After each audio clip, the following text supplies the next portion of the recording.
Sprawled on the cold kitchen tiles, I clutched my abdomen, the sharp pain radiating through me as though a blade had twisted deep inside. My breath came in shallow gasps as the agony intensified. Catherine, my young daughter, stood nearby, her face etched with concern. "Mommy, are you okay?" she asked, her voice trembling. Through gritted teeth, I forced a calm tone. "I'll be fine, sweetheart.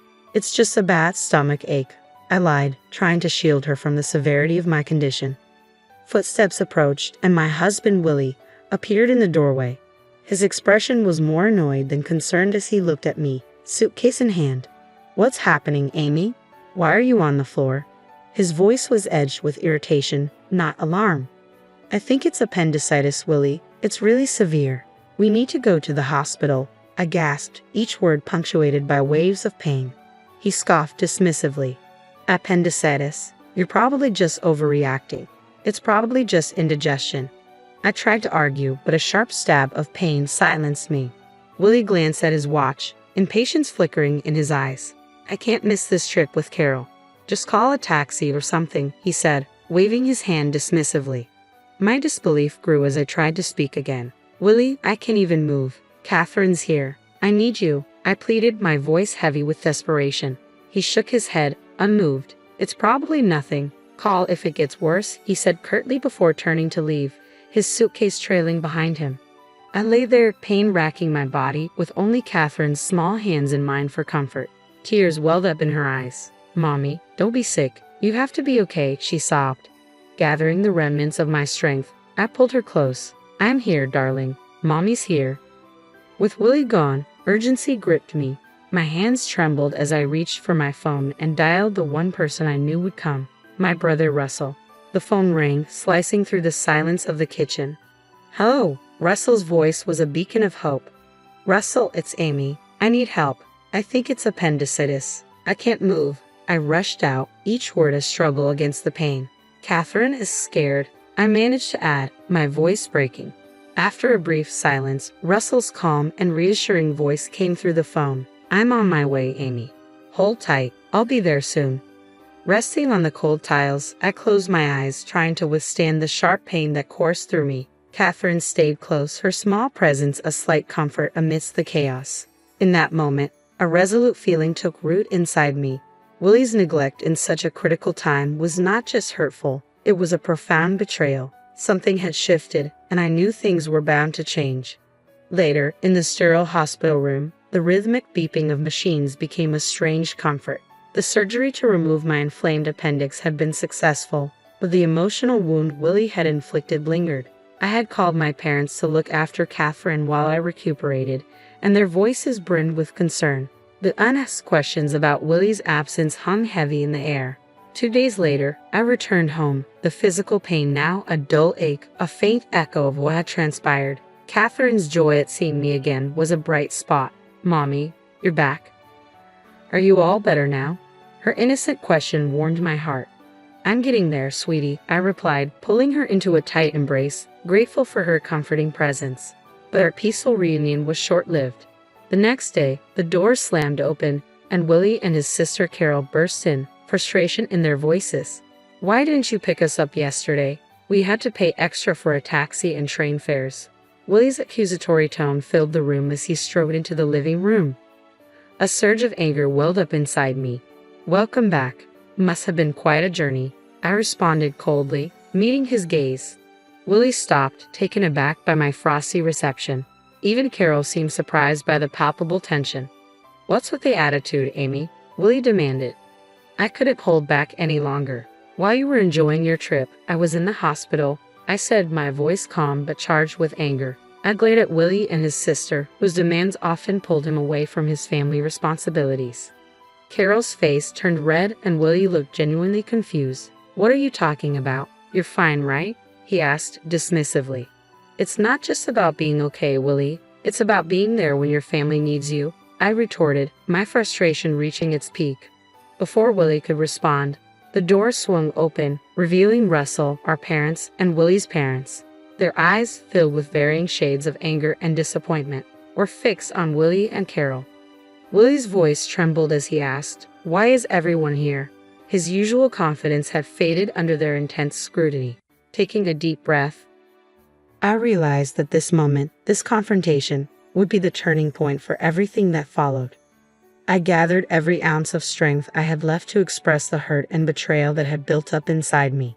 "Willie, you left Catherine and me alone when we needed you the most," I said, my voice steady but firm. "I was in the hospital, and you weren't there." I had shared everything with our families, and as I spoke, Willie seemed to shrink before my eyes. His usual bravado was gone, and his gaze flitted around the room, searching for an alley, but finding none. "It's not just about this incident, Willie," I continued. "It's about all the times you've put Carol before your own family." Russell, his disappointment clear, added his voice to the confrontation. "You've been neglecting Amy and Catherine for far too long." Carol, once so confident, now shifted uncomfortably. Her eyes bounced between the floor and the upset faces around her, her usual arrogance faltering. Willie scrambled to defend himself, offering excuses and justifications, but the room was thick with tension. I could feel it. This was a pivotal moment. I realized then that I could no longer live in the shadow of Willie's neglect. It was time for a change. It was time to stand up for myself and protect Catherine. The meeting ended without resolution, but for me, it marked the beginning of a new chapter, one where I would no longer tolerate being overlooked. The message from that day was clear. I had the support of our families, and Willie's indifference had finally crumbled.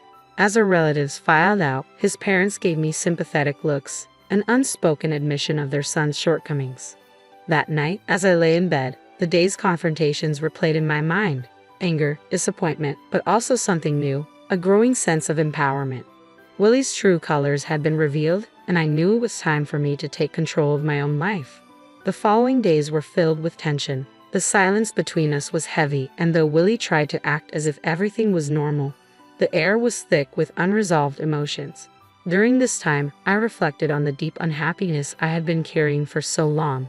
The decision I was edging towards wasn't easy, but it felt necessary, like taking a long overdue breath of fresh air after suffocating for too long. One evening, while Willie casually flipped through TV channels, I approached him, a folder in my hand. My heart pounded, but my resolve was unshakable. "Willie, we need to talk," I said, my voice steady. He glanced up, irritation crossing his face. "What now, Amy?" he asked, dismissively. Taking a deep breath, I handed him the folder. "I want a divorce," I said, each word final and unyielding. "I want a divorce," I declared, my voice steady, though my heart raced. Willie stared at me, disbelief flickering across his face before it was replaced with scorn. "Divorce? That's absurd, Amy," he retorted, a mocking edge in his tone. "You're blowing this all out of proportion." I shook my head, a surge of empowerment rushing through me. "It's not an exaggeration," I replied. "I've felt long and hard about this. You've consistently put Carol before me and Catherine. I can't keep living like this." Willie's sneer deepened, his voice dripping with condescension. "You think you can manage on your own? Don't be naive, Amy." His words were meant to wound, but I stood my ground, my voice unwavering.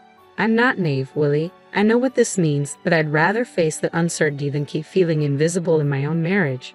He laughed bitterly, the sound cold and harsh, echoing in the tense air.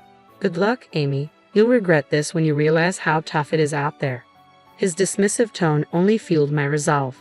I felt my anger rise, not just at his words, but at the years of being sidelined, of feeling like I didn't matter. This moment, though fraught with challenges, was a new beginning for me, a step toward reclaiming my life, my worth. I kept my composure, my voice steady. "This is my decision, and I'm sticking to it." For a moment, I thought he might argue further, but instead, he just shrugged, a smug smirk spreading across his face. "Fine, have it your way. But remember, I warned you," he said dismissively, turning his attention back to the TV, ignoring me once again. In the midst of the whirlwind of emotions, fear was present, but it was overwhelmed by a deep sense of liberation. For the first time in years, I felt like I was finally taking charge of my own life, stepping out of the shadows. The next day, I began the legal process for the divorce. The paperwork, the procedures, they were daunting, but my resolve was firm. My parents and my brother Russell offered unwavering support, helping me navigate the process with encouragement and guidance. Willie's true nature became more apparent as the divorce unfolded. He was dismissive, uncooperative, and tried to intimidate me into backing down. But I stood my ground, bolstered by my family's support and my own growing sense of empowerment. As time passed, the cracks in Willie's facade grew wider. The charming, confident man I had once married revealed himself to be selfish and manipulative. His true self was exposed for all to see, and I couldn't ignore it any longer. The divorce proceedings were grueling, with Willie's constant attempts to belittle and undermine me. In our meetings, he sneered at my parenting, mocked my future without him. But instead of breaking me, his words only fueled my determination. "Enjoy your struggles, Amy," he taunted during one of our final meetings. "You'll soon see how good you had it with me." His arrogance was infuriating, but I remained composed. I'd rather face challenges every day than spend another moment with someone who has so little regard for his family, I replied firmly. Willie's smug demeanor faltered for a split second, replaced by a flicker of anger, but he quickly masked it with a scoff. I knew then that my resolve had struck a nerve.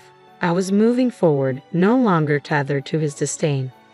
When the divorce was finalized, I felt a peculiar mix of relief and anxiety. I was free from Willie, but the path ahead felt daunting. Yet, as I stepped out of the courthouse, a wave of liberation swept through me, revitalizing my spirit. In the weeks that followed, Willie's life began to unravel. His neglectful behavior during our marriage and the news of our separation became hot topics at his workplace. Those who had once admired him now looked at him with pity and disdain. His charming facade had shattered, revealing the pettiness and selfishness beneath the surface.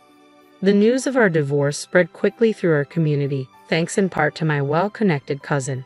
Willie, who had always been deeply concerned about his image, suddenly found himself the subject of whispered conversations and judgmental glances. Carol, too, was not spared from scrutiny. Her involvement in our marital issues became widely known, and people began to view her with suspicion and disapproval. The once solid bond she shared with Willie now seemed strained and uncomfortable. One evening, as I picked up Catherine from school, I overheard a fierce argument between Willie and Carol outside their house, their voices thick with anger and resentment. "It's your fault we're in this mess," Willie shouted, his frustration palpable. Carol's reply was just as sharp, her voice laden with fury. "How dare you blame me? You're the one who couldn't keep your family together." Their public quarrel stood in stark contrast to the image of unity they once projected. The cracks in their relationship had deepened, and now they were reaping the consequences of their selfish choices. As I walked away with Catherine, a sense of vindication washed over me. It was clear. Willie and Carol were now facing the fallout of their actions, and it felt like a bitter yet deserved lesson. That night, as Catherine slept soundly in her room, I stood by the window, lost in thought. The past few months had been an emotional roller coaster, but they had ultimately led me to a place of strength and self-respect. I had fought for my dignity and for Catherine's future. The road ahead was still uncertain, but I felt ready to face it with newfound confidence. In the aftermath of the divorce, life began to settle into a quieter, yet more fulfilling rhythm. The weight of my unhappy marriage had been lifted, and in its place, I found the freedom to rebuild my life. Step by step, with Catherine by my side, I began the process of starting over. Finding a job was my first priority. The gap in my resume due to years spent focused on motherhood was a challenge, but I remained determined. After several interviews, I secured a position at a small accounting firm. The firm, led by a supportive woman who understood the demands of motherhood, offered a flexible and accommodating work environment, a perfect fit for me. Catherine adapted to her new life with surprising resilience. She thrived in kindergarten, making new friends and eagerly diving into her studies. Her laughter and enthusiasm brought a warmth and joy to our home, a welcome change from the tense atmosphere that had once clouded it. Still, there were moments when the ghosts of my past with Willie resurfaced. One afternoon, while dropping Catherine off at school, I overheard a group of parents gossiping. "That's her, Amy. Her husband left her because he couldn't stand being around her anymore," one of them said. Their words stung, but I held my head high. The gossip and judgment felt like small prices to pay for the peace and freedom I now had. Meanwhile, Willie's life continued to unravel. His pride had taken a hit, and his once pristine reputation was now tarnished. I learned through mutual acquaintances that he had moved back in with his parents, a detail he tried desperately to keep secret. His fall from grace was unmistakable. Eventually, news of Willie's return to his parents' home spread, as did Carol's deteriorating situation. Her involvement in our marriage had alienated many of her friends, and her relationship with Willie was now a shell of what it once was. They barely spoke, their connection strained by blame and regret. For me, the support of my family became my anchor. My brother Russell had moved closer, providing unwavering strength. My parents showered Catherine with love, helping to heal the wounds of the past. One day, while sipping coffee in my kitchen, I reflected on the journey that had brought me to this point. The pain, the struggle, and ultimately the liberation, it had all led to this moment of tranquility. I hadn't just survived, I had emerged stronger and more self-assured. My reverie was interrupted by the doorbell. When I opened the door, I was surprised to find Willie standing there. The look on his face was one of defeat. "Amy, I'm sorry. I didn't realize what I had until it was gone," he said, his voice heavy with remorse. His apology, though belated, validated everything I had done. I took a deep breath, offering a quiet response. "Thank you, Willie, but it's too late. I've moved on." As I closed the door behind him, a profound sense of closure enveloped me. That chapter of my life was over. A new one was beginning, and this time, I was the one writing the story. From the living room, I heard Catherine's voice, full of energy and life. A smile spread across my face as I walked toward her. The future was open before us, brimming with hope and possibility.